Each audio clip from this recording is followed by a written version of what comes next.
এখন এইটা বিশেষ অভিযানটার ব্যাপারে আপনারা ডিএমপি কমিশনারের ওখানে যান, উনি ডিটেল আপনাদের বলবেন। আরেকটা বিষয় সকালে পাসপোর্ট ইস্যুতে, বাংলাদেশের পাসপোর্টের ইস্যুতে বিভিন্ন দেশ থেকে ভিসা রিফিউজাল যেরকম বেড়েছে এবং অনারাইভেল ভিসাগুলো বাতিল হচ্ছে না, অনারাইভেল ভিসা বাতিল হচ্ছে না। যেই সব দেশের সাথে আমাদের অনারাইভেল চুক্তি আছে তাদের ক্ষেত্রে আমরা অনারাইভেল ভিসা দিচ্ছি। যাদের সাথে আমাদের চুক্তি নেই তাদের তো আমরা অনারাইভেল ভিসা দেবো।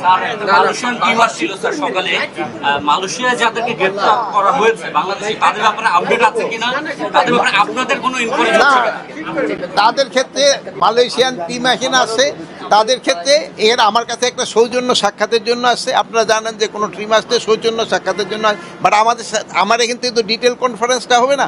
এই কনফারেন্সের পুলিশ হেডকোয়ার্টার তাদের সাথে ডিটেল, এইটা এক একটা দেশের সাথে এক একটা দেশে বিভিন্ন ধরনের চুক্তি থাকে, এখানে পুলিশদের সাথে তারা আলাপ করতে আসছে। রংপুরে গঙ্গাচড়ার বিষয়ে আপনারা জানেন, যারা এটা দোষী তাদের আমরা সবাই আইনের আওতায় নিয়ে আসবো।